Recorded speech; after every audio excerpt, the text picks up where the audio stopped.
Today I'm going to show you how to play a game that you can make yourselves at home. This game is called Crossing, and it's a game for 3 or more players. Now, I don't have my own game of Crossing, but I can easily make it at home with things that I already have. What I'm going to need is, imagine I have 3 players. I will need 3 little dishes or other containers to put my counters in. So imagine this is player 1's, this is player 2's, and this is player 3's. And however many players you have, you need that many saucers. Then in the middle, however many players you have, you need 1 less little bowl, like this. So because I have 3 players, I've got 2 bowls in the middle. You will also need something to be the counters. You can use anything, counters that you have from another game, or beads, or coins, or I'm going to use pieces of Lego. Now, it doesn't really matter how many you have. In the real game of Crossing that you can buy, there are 60 counters, and it takes about 15 minutes to play the whole game. But if you want a shorter game, then you can play with less. It's also a good idea to have a little bag to put the counters in, and I have this bag that I've got from another game. So when we play Crossing, we don't take it in turns, we play over a number of rounds, and for each round all the players are playing at the same time. But what you might need to decide is which of you is going to be in charge of the bag of counters. And that could be the same person throughout the game, or you could take it in turns to do that. So to play Crossing, whoever has got the bag is going to start off by putting 2 counters in each bowl in the middle, like this, 2 here and 2 here. Then they're going to say 1, 2, 3, point, and everyone is going to point to the counters that they want. And if they're the only person pointing at those counters, they get to keep them, put them in their saucer. But if there's more than one person pointing at the counters, then no one takes them. So in this round, if we have 3 players and we say 1, 2, 3, point. Oh, player 1 and player 2 are both pointing at this, so they neither of them get anything. But player 3 has pointed at this by themselves, so they take the pieces. Now it's round 2. Before we start round 2, any empty bowl is going to get another 2 pieces. And any other bowl or bowls is just going to get 1. So now we have 3 in here and 2 in here. And we're going to say 1, 2, 3, point. And if all 3 players, player 1, player 2 and player 3, are all pointing here, then nobody gets anything this round.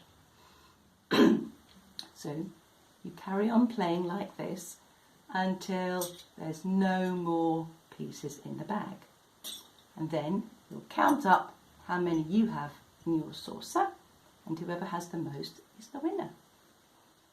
So that is the simplest way to play the game of Crossing. But there is another rule that you can add if you want to make it a little bit more competitive and maybe a little bit more interesting. So when it's time to point, instead of just pointing at one of the bowls in the middle, you can choose to point at another player's saucer. And that means you want to take all the pieces they have already collected and put them in your own saucer. And if you're the only person pointing at their saucer, then you can take their pieces. But instead of pointing at a bowl or another player's saucer, you can also choose to put your hand over your own saucer. So player 1 already has 3 pieces. 1, 2, 3, point, and player 1 could put their hand over their pieces like this. That means they then get to take them off the saucer, keep them safe where they can't be stolen, and put the saucer upside down, which means that for the next round they're not going to take part. But the round after that, they can put their saucer the right way up again and they're back in the game. And that is how you play crossing. But there are different ways that you can score. I said before that at the end of the game you count up how many pieces you have and whoever has the most is the winner. But in the real game of crossing that you can buy, they have counters of different colours. They have 18 blue counters, 18 red counters, 18 yellow counters and 6 white counters. And in this game you are trying to collect sets. So if at the end of the game you had these pieces, you would score it like this. You would first of all see how many sets you have of 1 red, 1 yellow and 1 blue. So that's 1 set. 1 red, 1 yellow, 1 blue. That's another set. Oh, these 3 individual pieces aren't in a set, and neither is this one. So each set scores 5 points. So 5 points, 10 points. These individual pieces just score 1 each. So 11, 12, 13. And the white pieces, because they are more rare, score 2 points each. So in this case I would have 5, 10, 11, 12, 13 plus 2 is 15 points. And that is how you would score at the end. Of course, you can make up your own rules as well and your own ways of scoring. If you do play crossing and you make up your own way of playing, then please do let us know and let us know how you got on with it. Of course, when you start playing, you need to make sure that all players understand and agree on the rules before you start. But I hope you have fun with that. I hope you enjoy the game, and goodbye for now.